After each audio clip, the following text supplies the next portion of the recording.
En nuestra serie sobre las 7 dispensaciones, vamos a hablar hoy de la última de ellas, o sea, del milenio. En mi próxima enseñanza voy a referirme a la eternidad, y aunque naturalmente ella no pertenece a un periodo de tiempo, pues de otro modo no sería la eternidad, creo que es conveniente anexarla a esta serie. Es posible que no hayas oído hablar mucho sobre el milenio, o tal vez jamás en tu vida hayas escuchado algo acerca de él. Cualquiera de estas dos posibilidades es realmente insólita, pues la palabra de Dios, en especial el Antiguo Testamento, está lleno de pasajes que hablan de él. Seguramente habrás oído que los judíos en general esperan la llegada del Mesías. Esta expresión indica nada más ni nada menos que ellos están esperando el milenio. La creencia en el milenio está muy arraigada en la fe del pueblo judío. Cuando nos referimos al milenio, estamos hablando también de lo que los judíos denominan reino mesiánico o reino de Dios.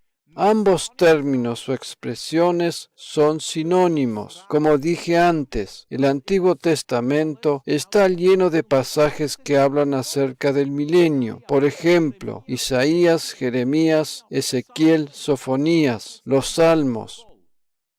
Como vemos, la palabra de Dios nos da muchos detalles sobre el milenio. Cuando los judíos dicen que esperan la venida del Señor o del Mesías, están expresando con esto que esperan la llegada del reino milenial. Por lo tanto, la dispensación del milenio no es un invento de los cristianos o de cualquier intérprete de la Biblia, sino que Dios mismo nos habla de él en su palabra. Antes de comenzar a desarrollar el tema, desearía hacer una pequeña reseña de las dispensaciones anteriores para poder enlazar mejor con el tema que hoy nos ocupa. Como habíamos visto en nuestra enseñanza anterior, actualmente nos encontramos en la dispensación de la gracia, la cual tuvo su comienzo en el libro de los Hechos de los Apóstoles con el derramamiento del Espíritu Santo, dando origen así al nacimiento de la Iglesia.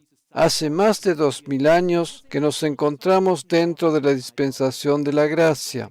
Bajo esta dispensación se hizo visible la simiente de Abraham, la cual es Cristo. La ley dada a Moisés nunca había sido el plan principal de Dios para la humanidad. Por el contrario, Él siempre deseó mostrar su gracia en todas y cada una de las diferentes dispensaciones. Por esa razón, en cada periodo de tiempo, Dios siempre presentó de una forma u otra su gracia al ser humano.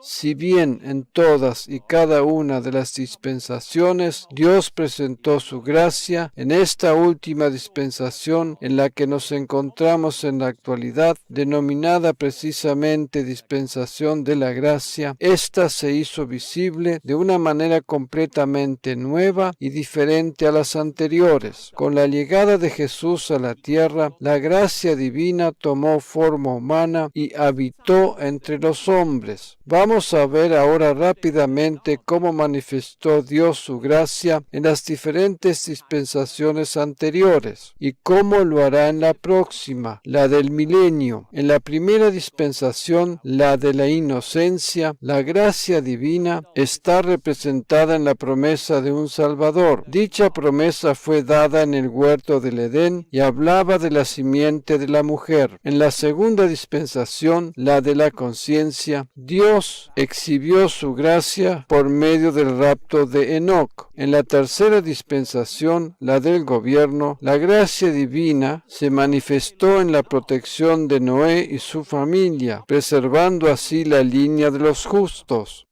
En la próxima dispensación, la de la promesa, la gracia divina se hizo visible en la simiente de Abraham y su elección dio origen al pueblo de Israel. En la quinta dispensación, la de la ley de Moisés, la gracia divina estuvo representada en las ofrendas y holocaustos por el pecado. Cada una de estas ofrendas o sacrificios representan un aspecto de la obra de Cristo en la cruz y cubría los pecados del pueblo por un espacio de tiempo determinado. En la sexta dispensación, la de la gracia divina es revelada en la persona de Jesús, quien es la simiente hecha realidad. Y al final de la misma, el arrebatamiento de los creyentes es la manifestación máxima de la gracia divina. El arrebatamiento de la Iglesia marca el final de la dispensación de la gracia y la transición en la dispensación del milenio. Entre el momento del arrebatamiento de los creyentes y el comienzo propiamente dicho de la última de las dispensaciones, habrá un periodo de tiempo de 7 años donde se desarrollará la gran tribulación sobre la tierra, hasta que al final de la misma vuelva Jesús con su iglesia a establecer su reino sobre la tierra. Y durante la dispensación milenial es el nuevo pacto como la manifestación visible de la gracia divina. El punto culminante del nuevo pacto se manifiesta visiblemente en el milenio. Después de este breve resumen, entramos entonces de lleno en el tema que nos ocupa. Todavía no nos encontramos dentro del milenio, pero habrá de llegar el día en que éste tendrá lugar. La pregunta más importante que nos podríamos hacer ahora es, ¿cómo podemos imaginarnos cómo habrá de ser ese tiempo del cual nos habla la palabra de Dios? Para resumirlo en una sola frase, diríamos que en el milenio la fe de los creyentes se habrá de manifestar de una forma visible.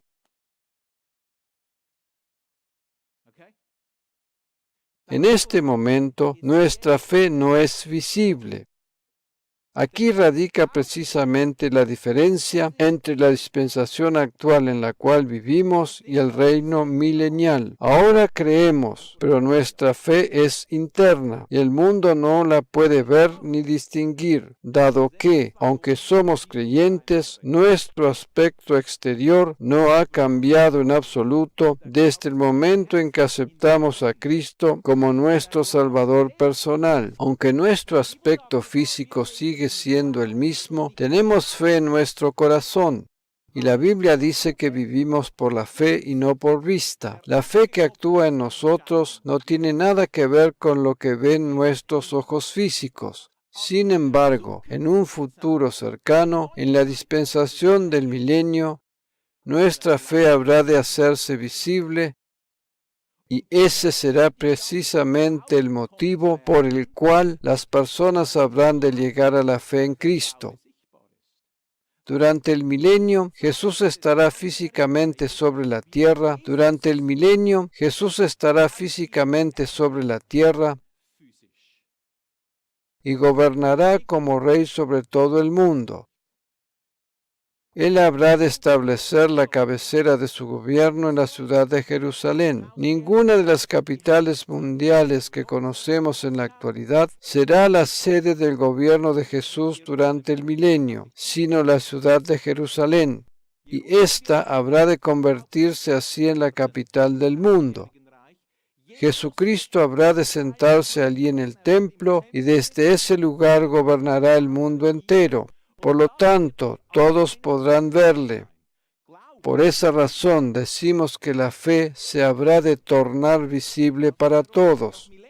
El milenio no es una utopía ni una ilusión o invento de la ciencia ficción. El milenio no es una utopía, el milenio será un periodo de tiempo completamente igual a los demás que existieron antes, pero con condiciones diferentes a las anteriores.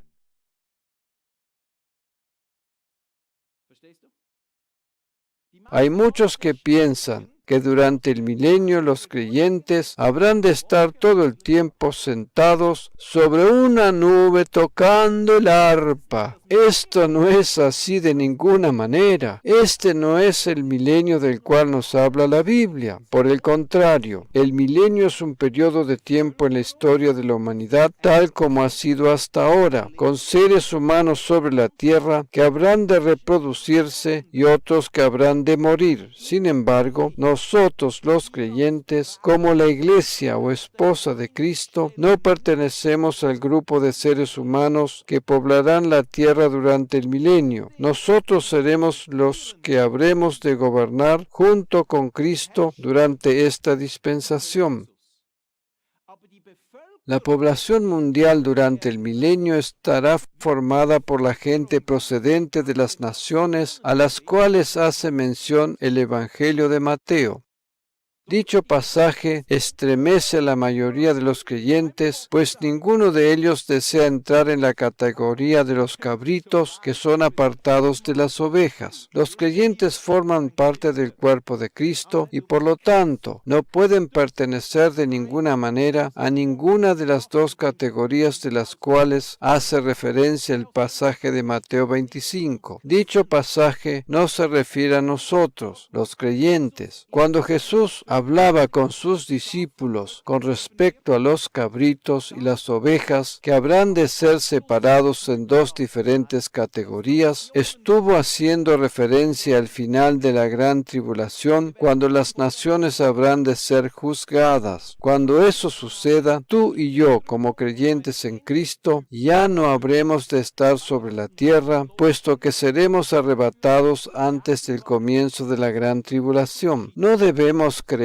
en que el arrebatamiento habrá de tener lugar en el medio de la gran tribulación, y mucho menos al final de la misma, pues eso no coincide con lo que nos dice la palabra de Dios. El único mensaje verdadero y correcto es que el arrebatamiento de la iglesia tendrá lugar antes que comience la gran tribulación. Después de ella tendrá lugar el juicio de las naciones. Este juicio tiene que ver con los gentiles, y allí habrá de ser demostrado cuáles fueron las naciones que estuvieron a favor de Israel y cuáles en contra. Las ovejas serán las naciones que se pusieron a favor de Israel y actuaron de acuerdo a dicha fe, y los cabritos serán las naciones las que se pusieron en contra, actuando de acuerdo a su incredulidad. Durante la gran tribulación, la nación de Israel habrá de ser perseguida y destruida más que nunca antes en toda la historia de la humanidad, y todas aquellas de las naciones gentiles que ayuden a los judíos durante este tiempo, ya sea proveyéndoles alimentos, vestimenta o cualquier otro tipo de ayuda que les puedan brindar para mitigar dolores y sufrimientos, habrán de estar un día delante de Jesús y pertenecerán al grupo de las ovejas que serán separadas de los cabritos. Por lo tanto, las ovejas a las que se refirió Jesús aquí son todos los creyentes del tiempo de la gran tribulación. Esta será una gran cantidad de personas, y no como muchos piensan, que durante la gran tribulación todos los seres humanos desaparecerán. Habrá muchos, tal vez millones de seres humanos que habrán de sobrevivir la gran tribulación y que habrán de pasar hacia el milenio. Estas personas, las ovejas del pasaje de Mateo 25, habrán de conformar la población mundial durante el milenio. Nosotros, los creyentes, no perteneceremos a la población de la tierra durante el milenio. Debemos establecer bien clara la diferencia, y esta radica en que aquellas personas habrán de poseer un cuerpo físico normal, mientras que nosotros, los creyentes, tendremos un cuerpo glorificado, tal como el de Jesús después de la resurrección. Nuestro cuerpo mortal será transformado transformado en uno inmortal y glorificado en el momento del arrebatamiento, y así seremos durante toda la eternidad. Por esa razón, repito, nosotros no pertenecemos a la población de la tierra, pues tendremos un cuerpo glorificado tal como el de Jesús. Este es el verdadero significado de la festividad de la Pascua. La mayoría de las personas piensan que lo más relevante durante la Pascua fue la crucifixión y la muerte de Jesús. Pero ¿qué sucedió durante los 40 días siguientes? Jesús inmediatamente después de su muerte en la cruz descendió a los abismos y estuvo allí durante 3 días y 3 noches para ser luego resucitado. A partir de ese momento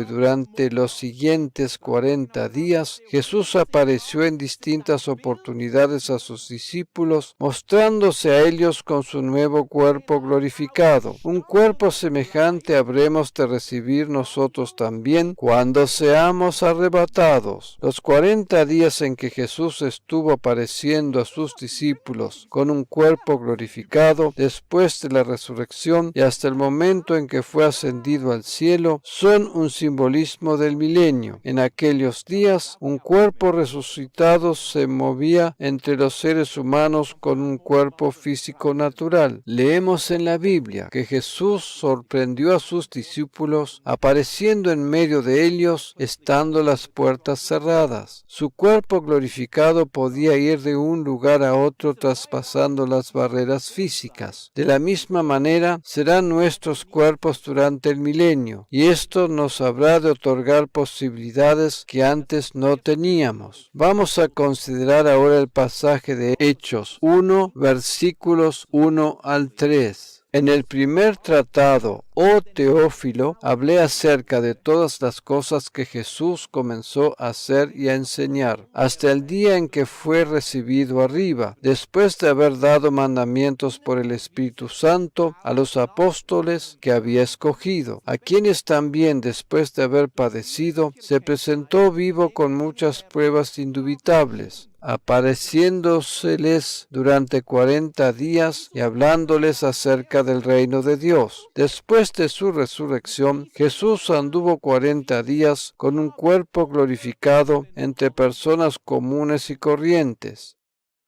y les enseñaba acerca del reino de Dios. Vamos a leer ahora los versículos 6 y 7. Entonces los que se habían reunido le preguntaron, diciendo, Señor, ¿restaurarás el reino a Israel en este tiempo? Con esta pregunta, los discípulos estuvieron indagándole acerca del milenio, y les dijo, no os toca a vosotros saber los tiempos o las sazones que el Padre puso en su sola potestad. Estos 40 días que Jesús anduvo sobre la tierra con un cuerpo glorificado entre las personas con cuerpos físicos normales son un cuadro del milenio. La diferencia con el milenio radica en que no solo Jesús tendrá un cuerpo glorificado, sino también nosotros, los creyentes, habremos de tener un cuerpo similar. En el futuro, nosotros, los creyentes, habremos de tener un cuerpo glorificado por toda la eternidad, un cuerpo que no habrá de padecer más enfermedad. Dicho cuerpo no tendrá la capacidad de reproducirse. Será tan sobrenatural que podrá moverse de un lugar a otro en milésimas de segundos. Dicho cuerpo tendrá la capacidad de viajar constantemente entre el cielo y la tierra. Después de la resurrección, Jesús ascendió al cielo para presentar su sangre delante del trono de Dios, y descendió nuevamente a la tierra para aparecer a sus discípulos en diferentes ocasiones y lugares. Por lo tanto, el cuerpo glorificado que habremos de recibir tiene la capacidad de moverse rápidamente de un lugar a otro, traspasando las barreras físicas. Desde el punto de vista actual, esto suena para nosotros como si fuera algo de ciencia ficción, dado a que no conocemos otra cosa. Pero debemos imaginarnos que durante el milenio la población mundial habrá de seguir reproduciéndose y multiplicándose. Aunque para nosotros hoy en día esto de los cuerpos glorificados con capacidades sobrenaturales nos parezca algo que ronda con la fantasía, para aquellos que habiten sobre la tierra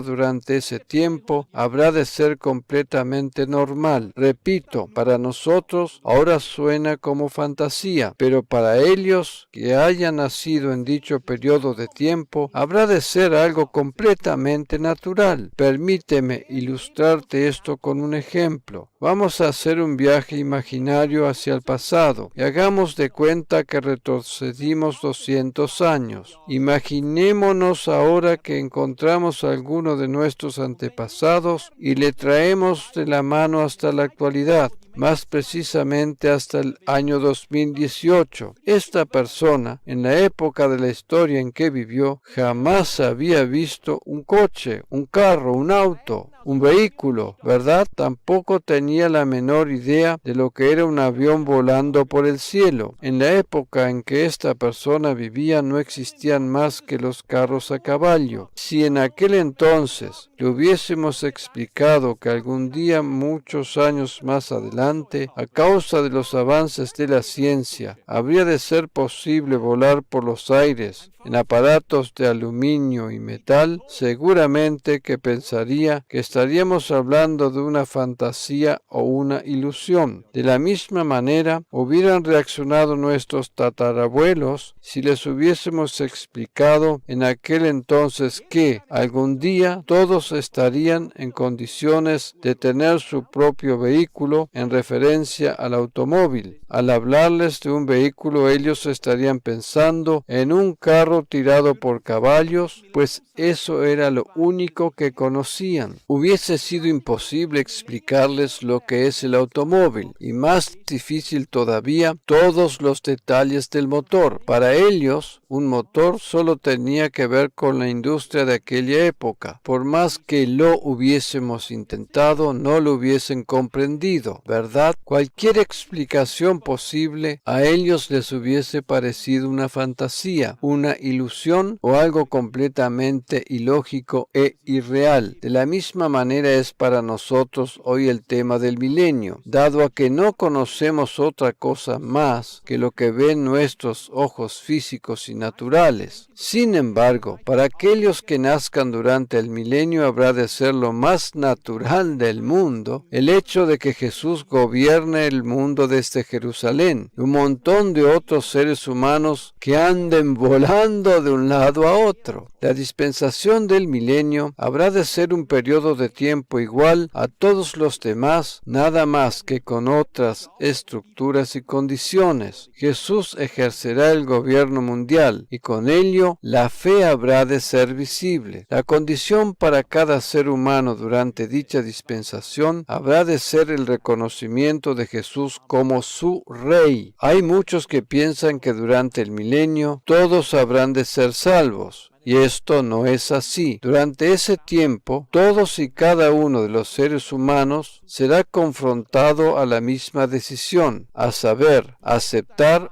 o rechazar a Jesús. Todos aquellos que nazcan durante el milenio, quienes llegarán a poblar la tierra mucho más de lo que es ahora, tendrán que tomar una decisión en cuanto a Jesús. Habíamos dicho que al comienzo del milenio estarán los seres humanos que corresponden al grupo de las ovejas que provienen de las naciones que se pusieron a favor de Israel, pero habrá también muchísimos que nacerán durante esos 1000 años. Nosotros, los creyentes, seremos los gobernantes juntamente con Jesús. Nuestro gobierno será uno de bondad, gracia y misericordia. De ninguna manera seremos dictadores. Teniendo en cuenta esa maravillosa perspectiva, cualquier desafío o problema que estemos atravesando en la actualidad pierde su importancia, ¿verdad? Este maravilloso futuro que tenemos por delante activa grandemente plenamente nuestra fe. Como hemos hecho con las dispensaciones anteriores, vamos a considerar ahora el resumen de la dispensación del milenio en el siguiente gráfico. La persona que se destaca y juega el papel más importante durante la dispensación del milenio es Jesús, quien estará en su posición de rey. Naturalmente que, como su nombre lo indica, el milenio dura 1000 años. Tiene su comienzo con la llegada de Jesús a la tierra, con su iglesia en su segunda venida, hasta el momento del juicio del gran trono blanco, del cual nos habla el capítulo 20 del libro de Apocalipsis. Dicho capítulo resume los 1000 años en solo 15 versículos. Ese pasaje es probablemente uno de los más resumidos en toda la Biblia en lo que al equivalente espacio de tiempo respecta. Este capítulo es uno de los pocos en todo el Nuevo Testamento que habla acerca del milenio. Naturalmente hay también un par de pasajes allí que hacen mención de esta dispensación, pero la gran mayoría de las referencias al milenio las encontramos en el Antiguo Testamento. Allí encontramos capítulos enteros que nos hablan del milenio, por ejemplo, Ezequiel 40 al 44 o Isaías 65, entre otros. El Antiguo Testamento dedica grandes segmentos al tema del milenio. Este no es un invento de los cristianos. El pacto que rige durante el milenio es todavía el nuevo pacto. La diferencia es que durante ese periodo de tiempo la fe se hará visible. El nuevo pacto es la base de todo, tanto para la dispensación de la gracia en la que nos encontramos en la actualidad,